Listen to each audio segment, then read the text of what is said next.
The last thing Kyle Whitmore expected when he rode back from town that humid afternoon in July of 1882 was to find a woman in his stables, running her hands along his prized stallion's legs with the practiced touch of someone who knew horses better than most men he had met.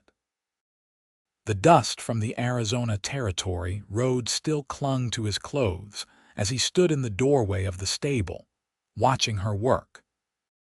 She had not heard him approach, too focused on examining the horse's hoof, speaking to the animal in low, soothing tones that made the normally temperamental stallion stand perfectly still.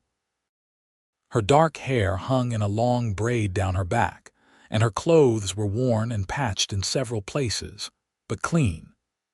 She wore men's trousers and a faded blue shirt that had seen better days, practical clothes for working with animals. Kyle cleared his throat, and the woman spun around so fast she nearly lost her balance. Her eyes were the color of storm clouds, wide with surprise and something else that might have been fear. She was young, probably no more than 20, and there was a weariness in her face that spoke of hard miles traveled and harder times endured.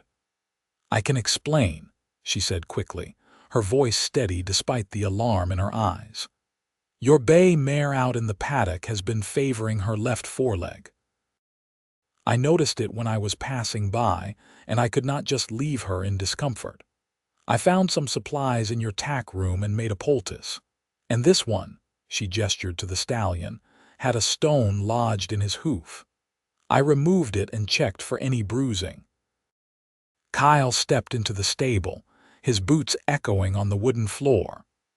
He was a tall man, 30 years old, with the weathered skin of someone who spent his days under the relentless sun. His ranch sat 5 miles outside of Tucson, a modest spread of land that he had built up over the past 8 years through sweat and determination. He employed 3 ranch hands who lived in the bunkhouse, but none of them had the gentle touch with horses that this stranger was displaying. "You just happened to be passing by," Kyle said, his tone neutral. He was not an unkind man, but he was cautious. People did not just wander onto properties out here without reason. "I was looking for work," the woman admitted, lifting her chin slightly. "I have been traveling for 3 weeks, and every ranch I have stopped at has turned me away. When I saw your horses, I thought maybe if I could show what I can do instead of just asking, you might consider hiring me." Kyle studied her for a long moment. "What is your name, Natalie?" "Natalie Zimmerman." "Where are you from, Miss Zimmerman?" "Colorado. My father had a ranch north of Denver. He taught me everything about horses, from breeding to breaking, from treating injuries to training for work or riding." Her voice caught slightly. "He died 6 months ago." "Illness took him quickly. The bank took the ranch even quicker. I had nowhere else to go and no family left, so I started heading south, looking for work." "Why should I believe you know what you are talking about?" Kyle asked, though he had already seen enough to know she was telling the truth about her skills. Natalie gestured to the stallion. "Check his hoof yourself. You will find I removed the stone cleanly and applied salve to prevent infection. Go look at your mare. The swelling in her leg is already going down from the poultice I applied. I used comfrey, witch hazel, and arnica. The supplies were in your tack room, so I assumed you knew their value." Kyle walked past her to examine the stallion first. The horse, usually skittish with strangers, remained calm as Kyle lifted its hoof. Sure enough, the frog of the hoof showed where a stone had been lodged, and the area had been treated with a mixture that smelled of the exact herbs she had mentioned.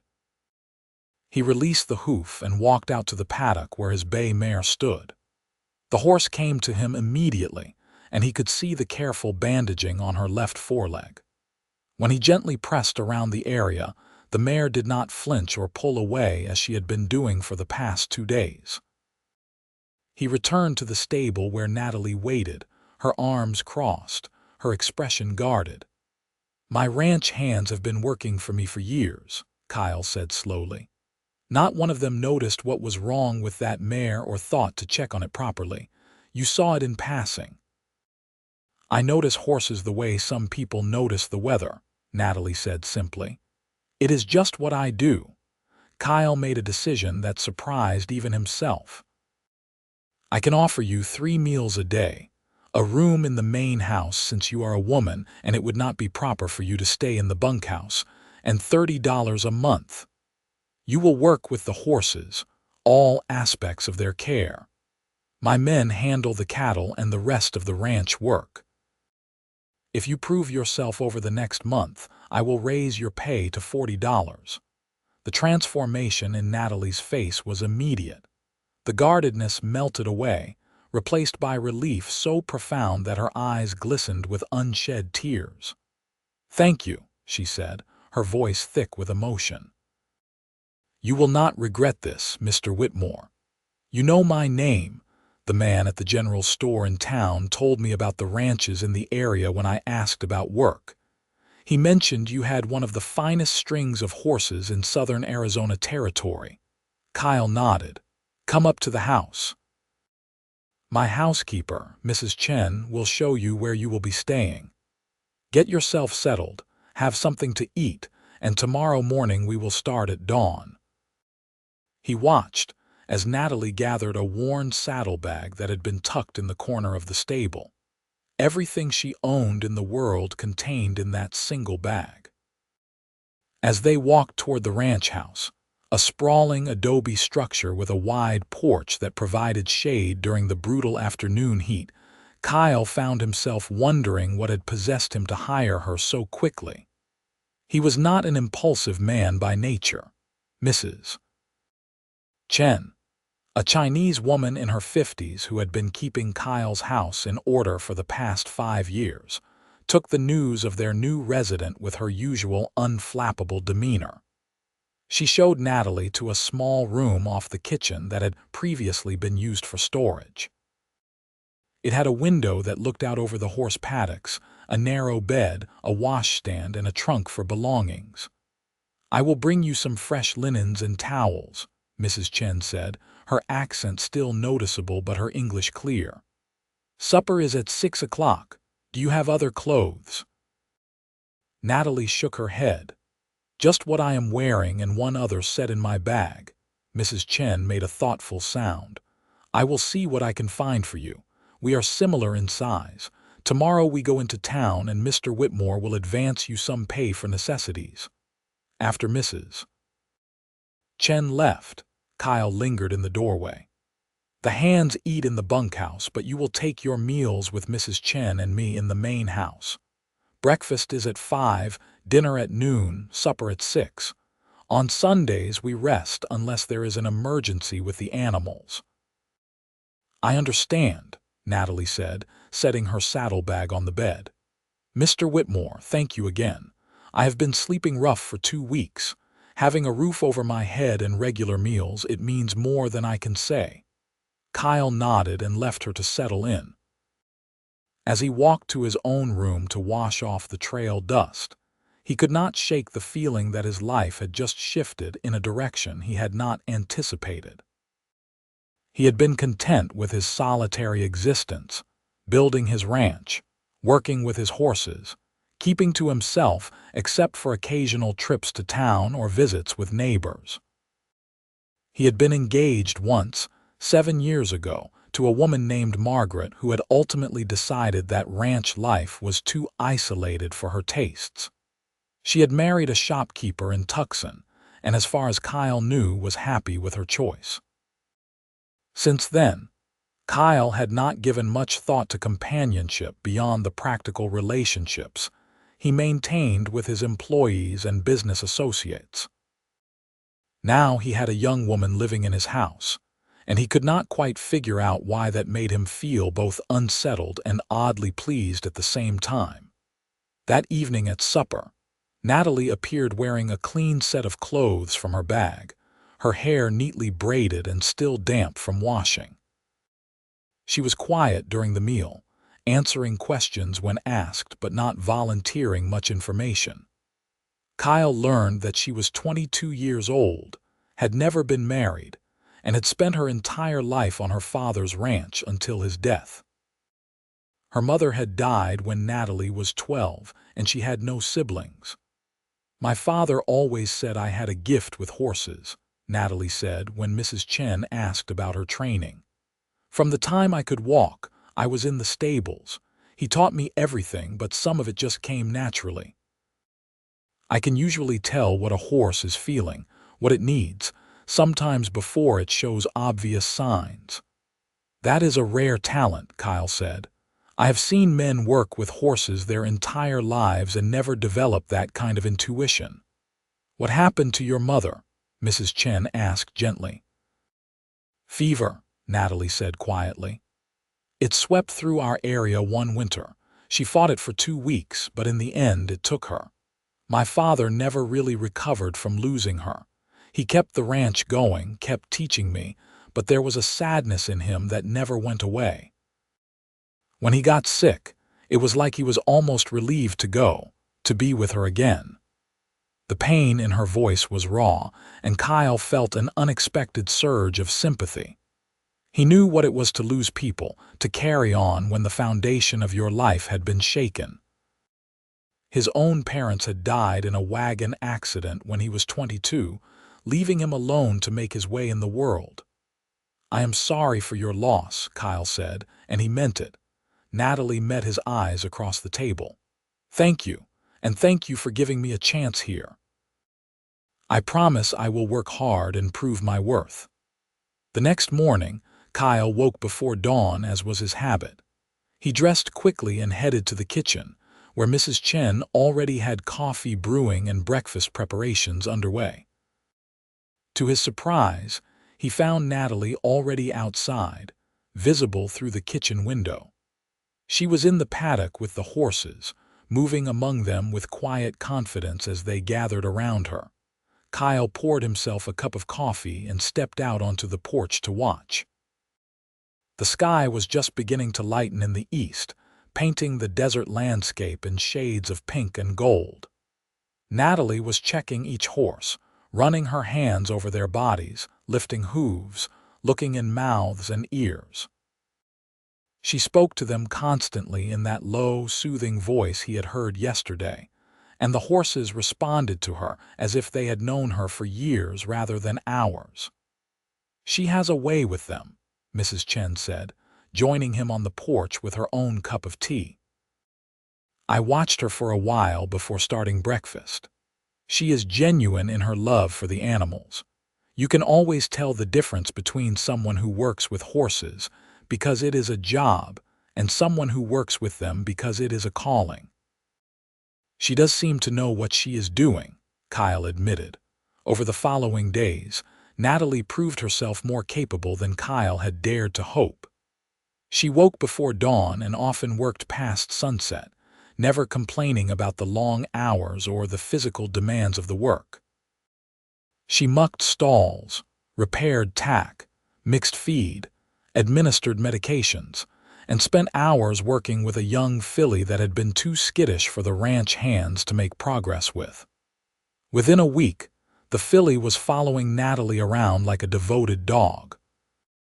Kyle's 3 ranch hands, initially skeptical about having a woman working with the horses, quickly came to respect Natalie's skills.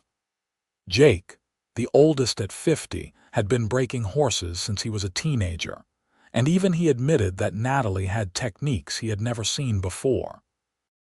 "She has got a gift," Jake told Kyle one afternoon as they watched Natalie work with a spirited gelding in the training corral. "That horse was damn near unrideable last week. Look at him now, calm as a Sunday morning." Kyle had to agree. The change in the gelding was remarkable. Natalie had spent hours with the animal, never forcing, never rushing, always patient and gentle. She had explained to Kyle that most problem horses were not naturally difficult but had been made that way by rough handling or lack of understanding. "Horses are like people," she had said. "They remember trauma, and they respond to kindness. You have to earn their trust, not demand it. As the weeks passed, Kyle found himself looking forward to the time he spent working alongside Natalie. She had a quick wit and a dry sense of humor that caught him off guard. When she smiled, which became more frequent as she settled into life on the ranch, her entire face lit up. She was beautiful in an understated way, all natural grace and strength without any artifice. Kyle tried to ignore the growing attraction he felt. Natalie was his employee, and it would be inappropriate to pursue anything beyond a professional relationship. But he could not help noticing the way his heart rate increased when she was near, or how he found excuses to work with her instead of delegating tasks to the ranch hands. For her part, Natalie seemed content with her new life. She wrote letters to a few friends back in Colorado, telling them she had found a good situation. She accompanied Mrs. Chen to town every week for supplies and used her wages to buy fabric and sewing supplies, making herself new clothes in the evenings.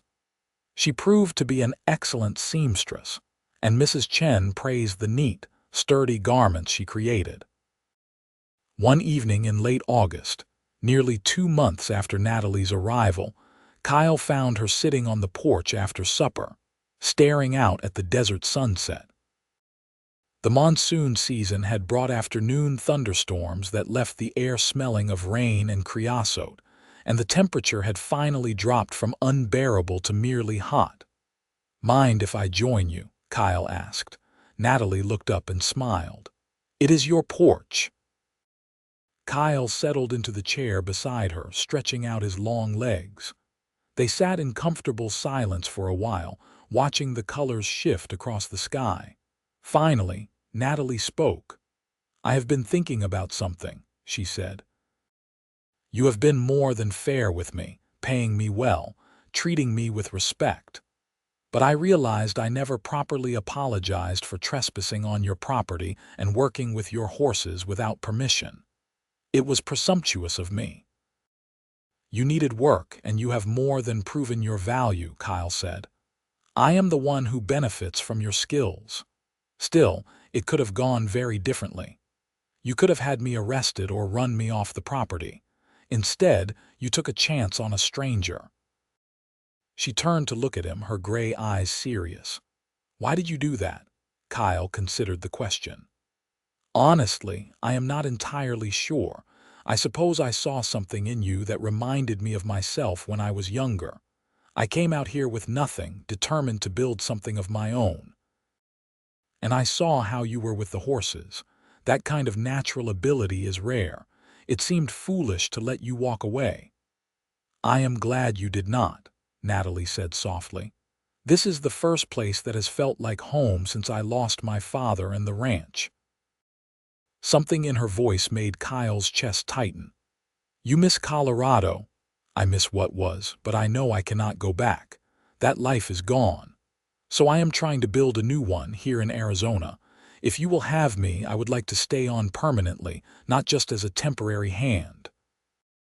"I was hoping you would say that," Kyle admitted. "I cannot imagine the ranch without you now. The horses are in better condition than they have ever been, and you have taught my men techniques that have made everyone's job easier. As of today, you are earning $50 a month, and that will increase as the ranch grows." Natalie's eyes widened. "That is extremely generous." "It is fair pay for excellent work," Kyle corrected. "You have earned it." They fell into silence again, but it felt charged now, full of words unspoken. Kyle was acutely aware of how close they were sitting, how the fading light cast shadows across Natalie's face, highlighting the curve of her cheek and the fullness of her lips. He forced himself to look away, reminding himself of the boundaries he had set. September brought cooler temperatures and the end of the monsoon season. The ranch was thriving, and Kyle made his first major horse sale of the season, selling 6 trained horses to the Army fort in Tucson for a substantial sum. He took Natalie with him for the delivery, wanting her expertise in demonstrating the horse's training and temperament. The fort's quartermaster was impressed by both the horses and Natalie's knowledge. "You are fortunate to have such a skilled horsewoman on your staff," he told Kyle. "If you have more horses of this quality, we will be interested in purchasing them." On the ride back to the ranch, Natalie was quiet, but Kyle could sense her satisfaction. "You did well today," he said. "Your work with those horses made the sale easy." "They were good horses to begin with," Natalie said. "I just helped them reach their potential. You are too modest." She smiled slightly. "My father used to say that pride comes before a fall, so it is better to let your work speak for itself. Your father sounds like he was a wise man." "He was. I wish you could have met him. I think you two would have gotten along well." Natalie paused, then added, "He would have liked knowing I found a place like your ranch, working for someone who treats his animals and his people with respect." Kyle felt warmth spread through his chest at her words.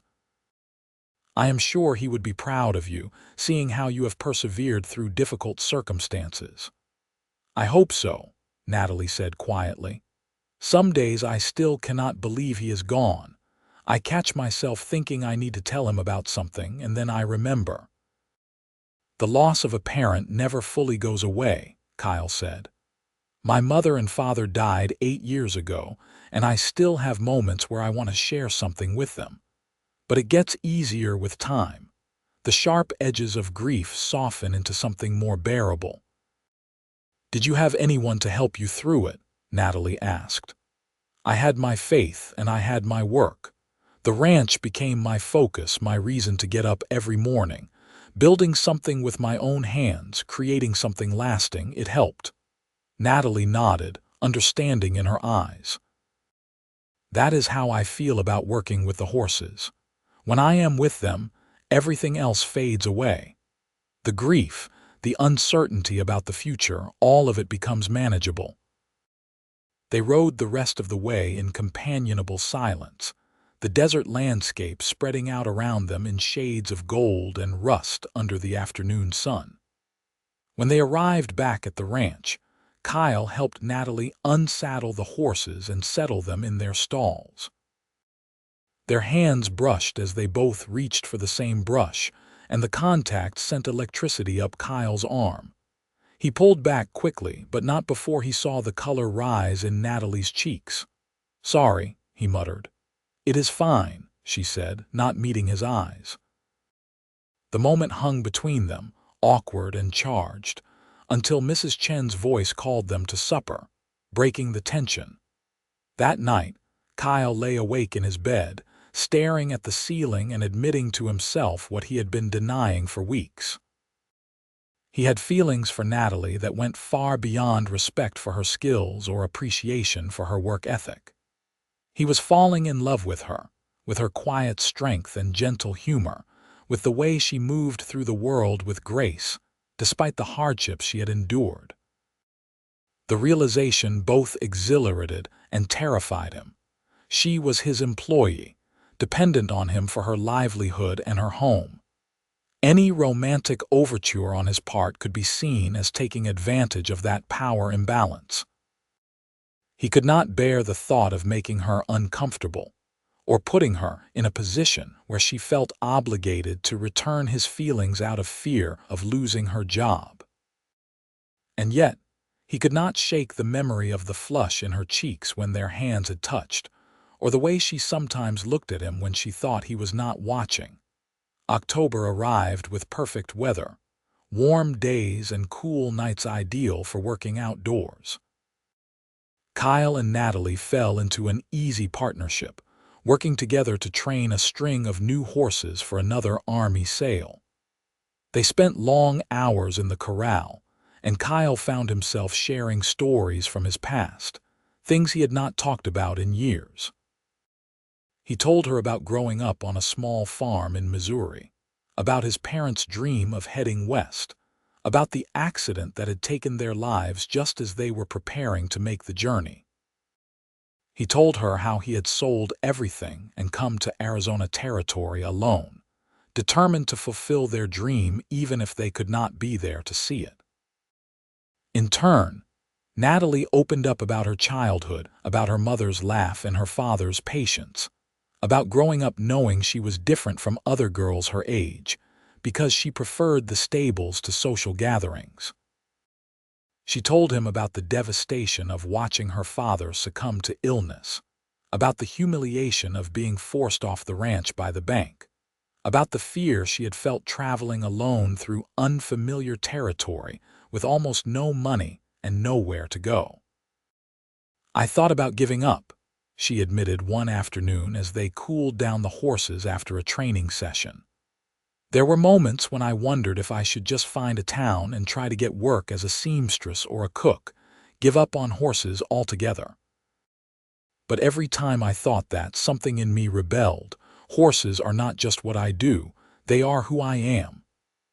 "I understand that," Kyle said. "This ranch is not just my livelihood.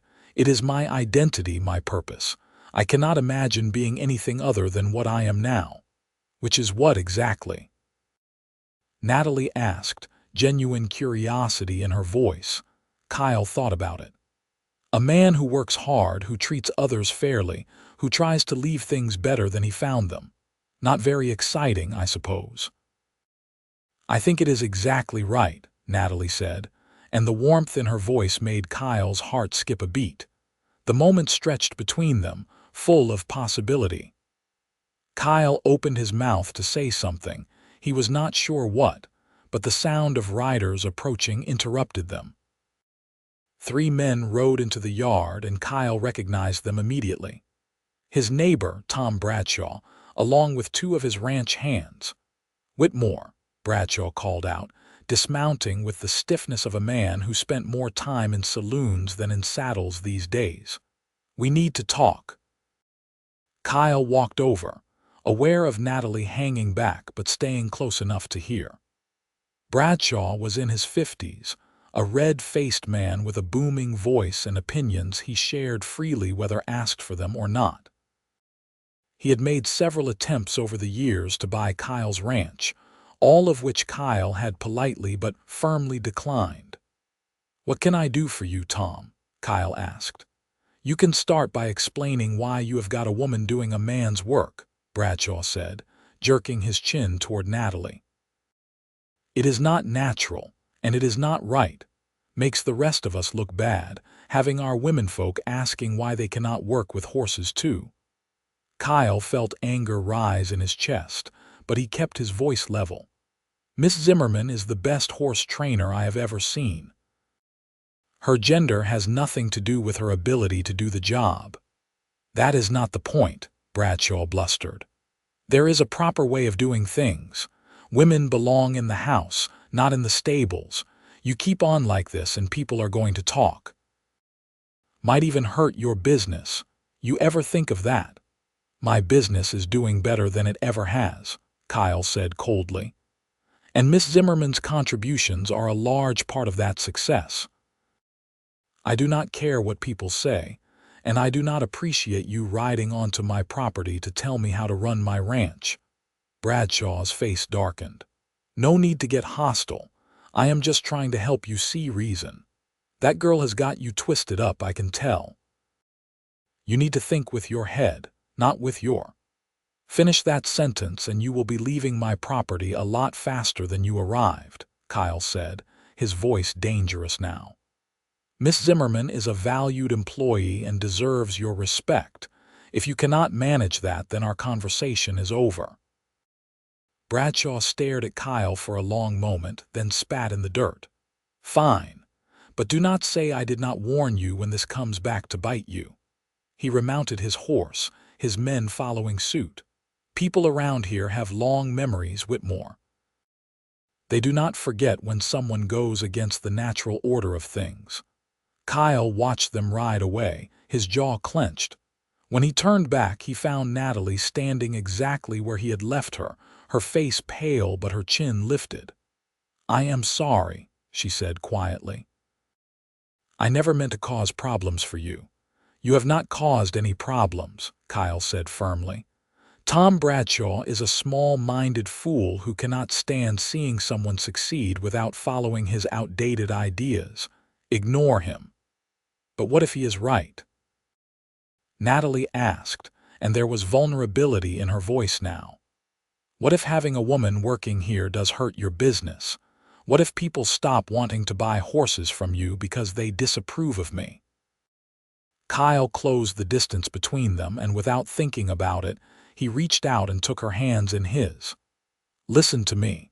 You have made this ranch better in every measurable way.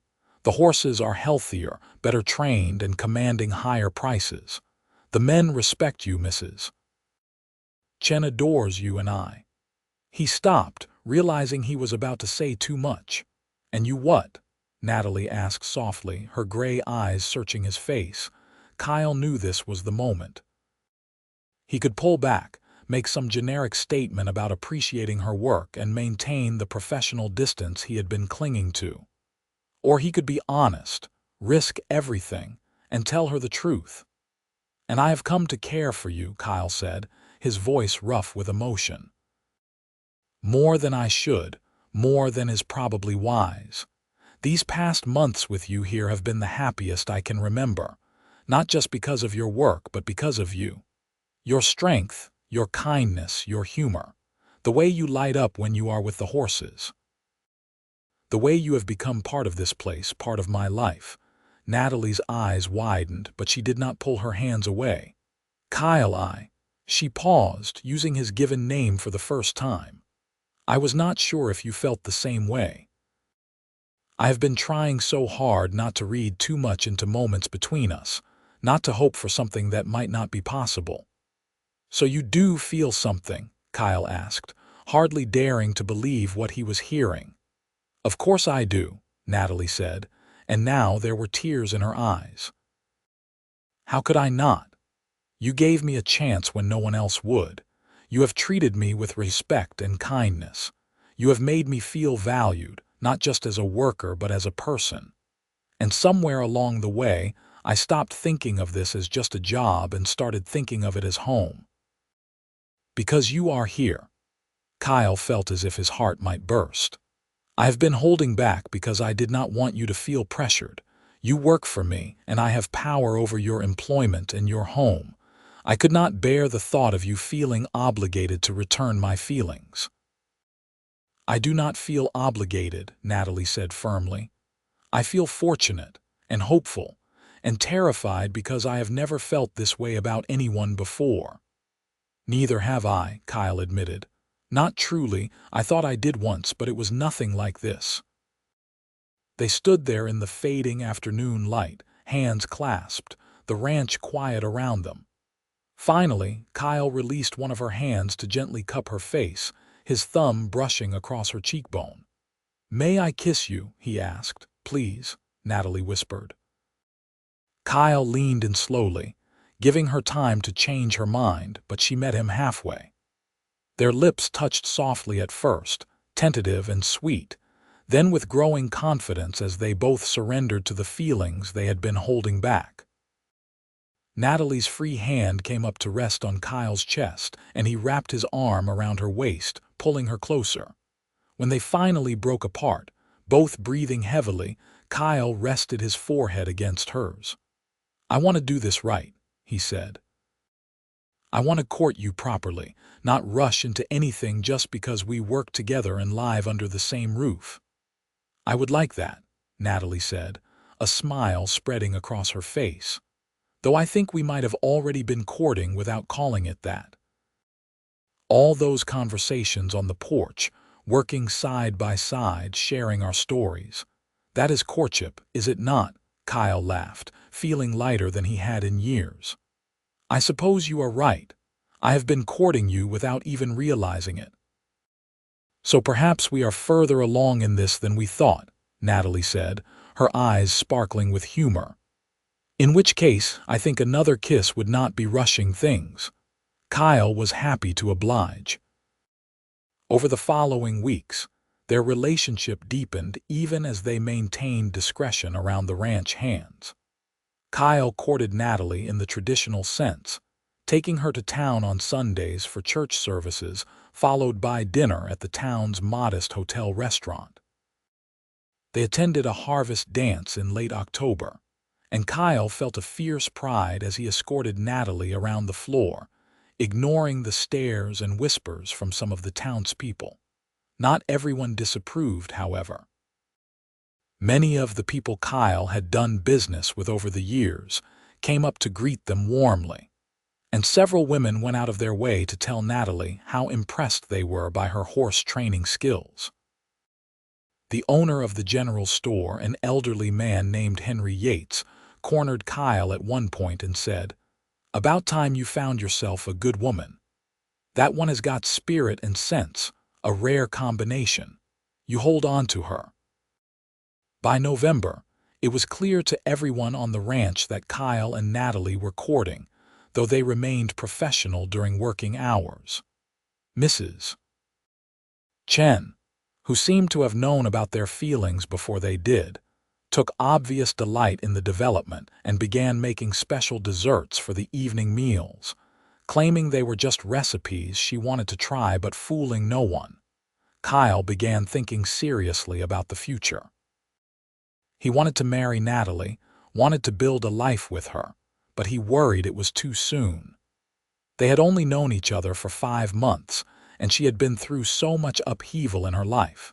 He did not want to rush her into another major decision before she was ready. But Natalie, as he was learning, had a way of surprising him.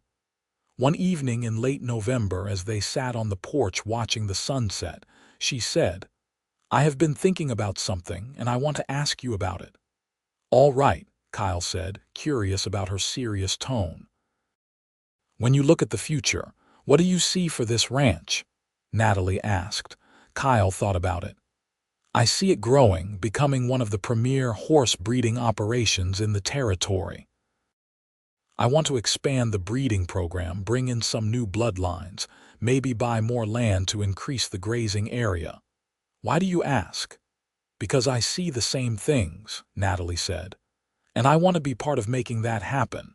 Not just as an employee, Kyle, as your partner. In the ranch and in life." Kyle's heart began to race. "Natalie, are you saying what I think you are saying?" She turned to face him fully, her expression open and vulnerable. "I know it has not been very long. I know some people would say we are rushing. But I have never been more certain of anything in my life. I love you, Kyle.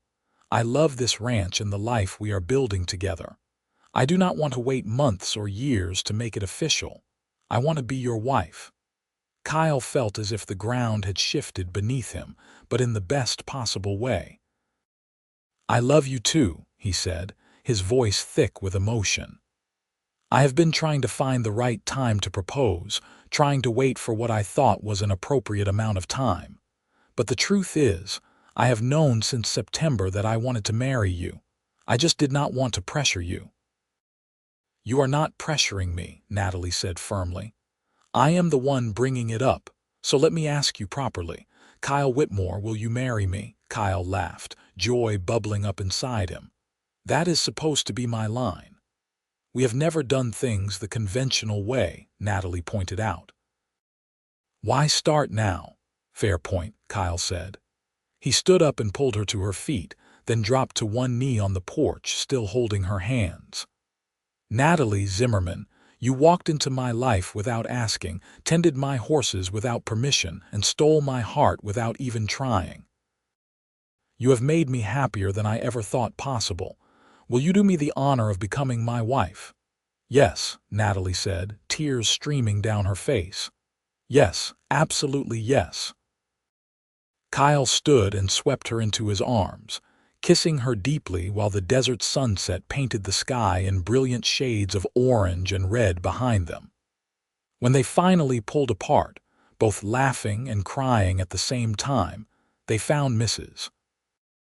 Chen standing in the doorway with her hands pressed to her mouth, tears running down her own cheeks. "I am very happy for you both," she said, her voice warm. "I will start making preparations for a wedding." They were married 6 weeks later, on a clear January day in 1883. The small church in Tucson was filled with friends and neighbors, including several of Kyle's business associates who had become friends over the years. Jake and the other ranch hands sat in the front row, dressed in their Sunday best. Mrs. Chen dabbed at her eyes with a handkerchief throughout the ceremony. Natalie wore a dress she had sewn herself from ivory fabric, simple but elegant, with lace at the collar and cuffs. She carried a bouquet of desert wildflowers that Mrs. Chen had helped her gather. Kyle wore his best suit, his hair neatly trimmed, his boots polished to a shine. As they exchanged vows, Kyle felt a sense of rightness settle over him. This woman, who had appeared in his stable 5 months ago tending his horses, was now becoming his wife. They were building something together, not just a ranch but a life, a partnership based on mutual respect and deep love. The reception was held at the ranch, with tables set up in the yard and food prepared by Mrs. Chen with help from several women from town.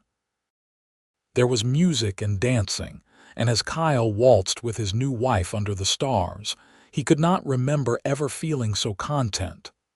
"Happy?" he asked Natalie as they swayed to the music. "Happier than I ever thought I would be again," she said. "When I lost my father in the ranch, I thought my life was over. I never imagined I would find this a new home, a new purpose in you." "I found you tending my horses," Kyle said with a smile. "Best thing that ever happened to me." "You hired me when no one else would," Natalie replied. "You took a chance on a stranger. And now I am making you mine forever," Kyle said, pulling her closer. "My wife, my partner, my love." "I was already yours," Natalie whispered. "From the moment you stood in that stable doorway and decided to give me a chance, I just did not know it yet." They celebrated late into the night, surrounded by people who had become their community. When the last guest finally left and the ranch grew quiet, Kyle and Natalie stood together on the porch of the house that was now officially theirs together, looking out at the land they would build their future on. "What are you thinking?" Kyle asked, his arm around Natalie's waist. "I am thinking about how much has changed in 7 months," Natalie said. "How different my life is from what it was, and how grateful I am for all of it." "Even the hard parts that brought you here?" Kyle asked. Natalie considered that. "Even those?" "I would not wish for the pain of losing my father or the ranch, but without that pain, I would never have ended up here. I would never have met you. So yes, even the hard parts." They went inside together, and Kyle carried Natalie over the threshold of their bedroom, both of them laughing at the traditional gesture. Their wedding night was tender and passionate, a celebration of the love they had found and the commitment they had made to each other. The months that followed were filled with the hard work of ranch life, but also with deep happiness. Kyle and Natalie worked together seamlessly, their partnership extending from their personal life to every aspect of running the ranch. They made decisions together, planned for the future together, and supported each other through challenges. In the spring, they purchased 3 new breeding mares with excellent bloodlines, an investment in the future of their horse program. Natalie's expertise in breeding and training combined with Kyle's business acumen and existing reputation made them a formidable team. Word spread about the quality of horses coming from the Whitmore ranch, and they began receiving inquiries from buyers as far away as California and Texas. Tom Bradshaw made one more attempt to cause trouble, spreading rumors in town about the impropriety of a woman working so closely with horses and men. But his efforts backfired when several prominent ranchers and businessmen publicly defended the Whitmores, pointing out that their operation was one of the most successful in the territory, and that Natalie's contributions were a major reason for that success. By summer, Natalie was pregnant with their first child. Kyle was overjoyed and immediately became protective, insisting that she reduce her workload. Natalie, predictably, ignored most of his concerns and continued working with the horses until she was well into her pregnancy. "I am pregnant, not fragile," she told him when he fussed over her lifting a saddle. "Women have been having babies and working since the beginning of time. I will be fine." "I know," Kyle said, trying not to hover. "I just worry." "I know you do," Natalie said, softening. She took his hand and placed it on her rounded belly. "Feel that. Your child is strong and healthy just like their mother. We are both going to be fine." Kyle felt the flutter of movement under his palm and was overwhelmed with emotion. "I love you," he said. "Both of you." "We love you too," Natalie said, standing on her toes to kiss him. Their son was born in February of 1884, delivered by the doctor from Tucson with Mrs. Chen assisting. Kyle paced the floor of the living room while Natalie labored in their bedroom, terrified and helpless. When he finally heard the baby's first cry, he nearly collapsed with relief. The doctor emerged and told him he had a healthy son, and that Natalie had come through the birth well. Kyle rushed into the bedroom to find his wife exhausted but radiant, holding a red-faced, squalling infant. "Meet your son," Natalie said softly, and Kyle carefully took the baby, marveling at how tiny and perfect he was. "What should we name him?" Kyle asked, unable to take his eyes off his son. "I was thinking we could name him after my father," Natalie said. "Nathan, if that is all right with you." "Nathan Whitmore," Kyle said, testing the name. "It is perfect." Little Nathan thrived, growing into a happy baby who seemed to inherit his mother's way with animals. Even as an infant, he calmed whenever Natalie took him to the stables, seeming to find the sounds and smells soothing. Life settled into a comfortable rhythm. The ranch continued to prosper, and Kyle and Natalie became pillars of their community. They attended church regularly, hosted gatherings at the ranch, and were known for their generosity and fair dealing. Natalie trained several young women from town in horse handling, paying forward the chance she had been given, and slowly attitudes about women working with horses began to shift. 2 years after Nathan's birth, Natalie gave birth to twins, a boy and a girl they named Nicholas and Nina. Kyle was overwhelmed with joy and terror at having 3 children under the age of 3. The ranch house, once quiet, was now filled with the sounds of children laughing and crying, running and playing. Mrs. Chen, who had announced she was too old to deal with young children, proved to be a devoted grandmother figure, doting on all 3 children and somehow managing to keep the household running smoothly despite the chaos. Kyle expanded the ranch house, adding more bedrooms and a larger kitchen. He built a new barn specifically for the breeding program and hired additional hands to help with the increased workload. Natalie, despite the demands of 3 young children, remained deeply involved in the horse training and breeding operations, often carrying 1 child on her hip while directing the work in the corral. "You are amazing," Kyle told her one evening as they finally collapsed into bed after getting all 3 children to sleep. "I do not know how you manage everything." "I have help," Natalie said, snuggling against him. "I have you and Mrs. Chen and the hands, and I love what I do. That makes even the hard days bearable." "I still cannot believe sometimes that you are my wife," Kyle said, stroking her hair, "that we built all of this together. From a chance encounter in a stable," Natalie said with a smile.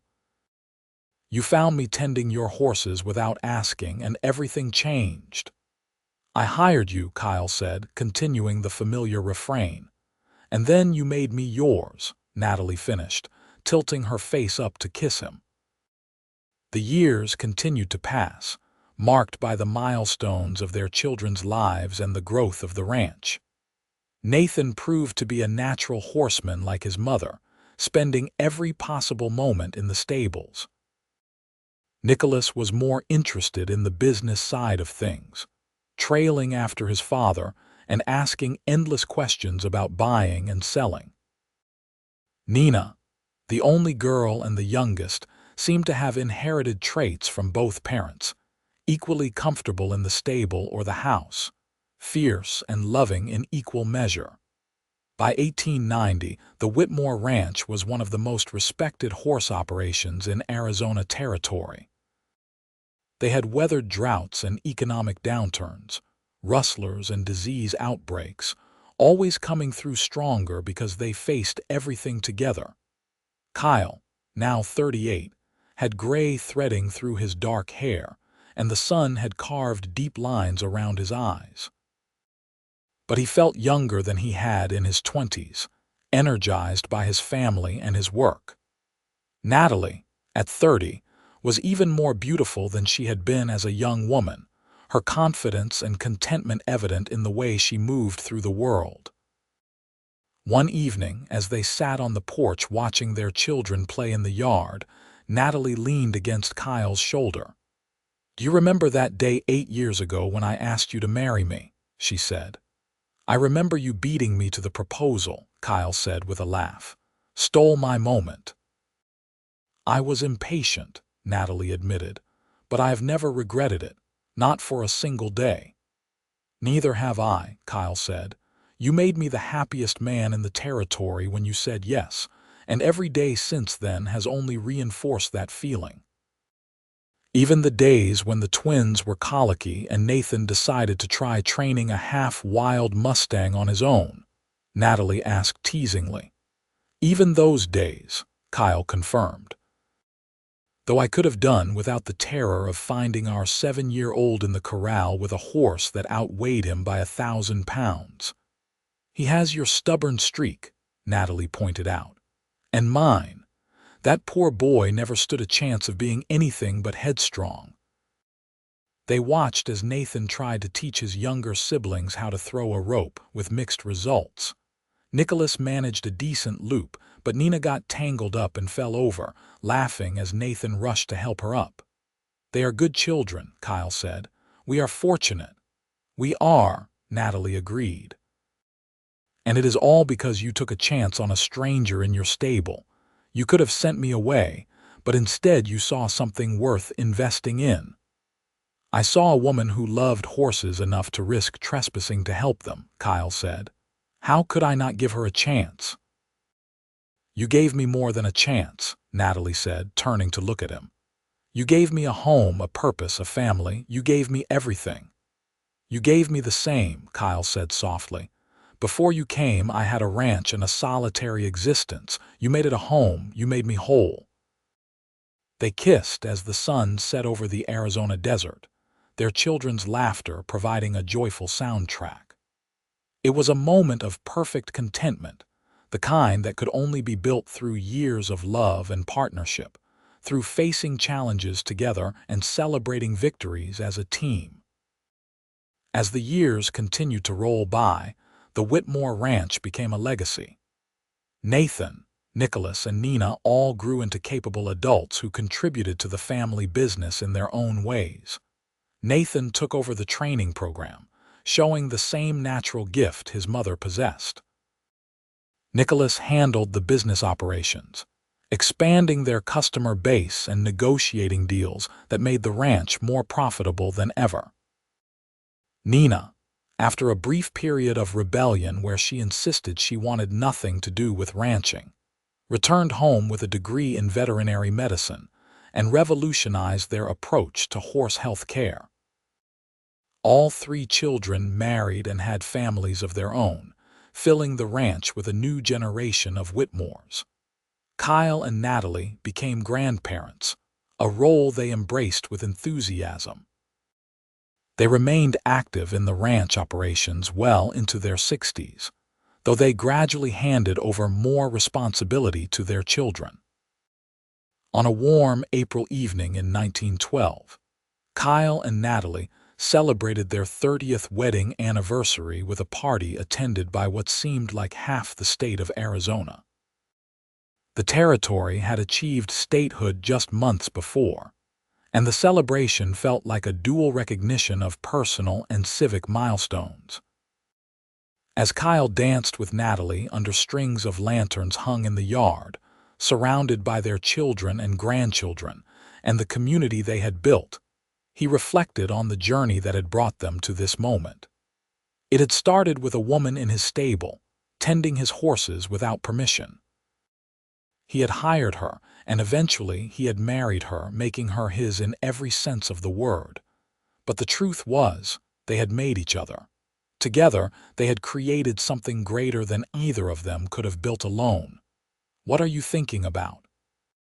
Natalie asked, her gray eyes, still sharp and bright despite the years, studying his face. "I am thinking about how it all started," Kyle said. "You in the stable with my horses, looking so determined and so desperate at the same time." "I was terrified you would send me away," Natalie admitted. "I had nowhere else to go, and your ranch felt like my last chance." "It was both of our last chances, I think," Kyle said. "I did not realize it at the time, but I was lonely. I had the ranch and my work, but something was missing. You filled that empty space." "We filled it together," Natalie corrected gently. "That is what partnership is. We made each other better." Kyle pulled her closer, inhaling the familiar scent of her hair, still perfumed with the smell of horses and hay and the desert air they both loved. 30 years, he said wonderingly. "It has gone by so fast. And yet I can barely remember what life was like before," Natalie said. "You and this ranch, our children and grandchildren, this is my whole world." "Mine too," Kyle said. "Always and forever." They continued to dance as the music played and the stars came out over the Arizona sky. Around them, their children danced with their own spouses, and their grandchildren ran through the yard playing games, and their friends and neighbors celebrated with them. It was a life rich with love and connection, built on a foundation of hard work and mutual respect, growing stronger with each passing year. As the party wound down and guests began to leave, Kyle and Natalie stood together on their porch, in the spot where they had stood so many times over the years, watching the desert night settle over the land they loved. "No regrets?" Kyle asked, as he had asked many times before. "Not a single one," Natalie replied, giving the answer she always gave because it was true. "You found me tending your horses without asking, you hired me, and then you made me yours. Best decision you ever made." "Best decision we ever made," Kyle corrected, pulling her close. "Together." "Together," Natalie agreed, resting her head on his shoulder as they looked out at the ranch they had built, the life they had created, the love that had sustained them through 3 decades of challenges and joys. They stood there for a long time, two people who had found each other against all odds and had built something lasting and true. The ranch spread out before them, prosperous and thriving, a testament to their partnership. Their children and grandchildren slept safe under their roof, carrying forward the legacy of love and hard work. And tomorrow they would wake up and do it all again, working together, loving each other, grateful for every day they had been given. It was a good life, a life well lived. And it had all started with a chance encounter in a stable, a woman brave enough to tend a stranger's horses, and a man wise enough to recognize a gift when he saw one. They had found each other, hired each other in a sense, committing to building something together. And in the end, they had not just made each other partners in business or in life, but had made each other complete. The desert wind whispered through the cottonwood trees, carrying the sound of horses settling in the stables for the night, the sound that had been the backdrop of their entire life together. Kyle kissed the top of Natalie's head, and she squeezed his hand, and together they walked inside their home, ready to rest before beginning another day of the life they had built together, hand in hand, heart to heart, from that first moment in the stable to this perfect evening and all the days still to come.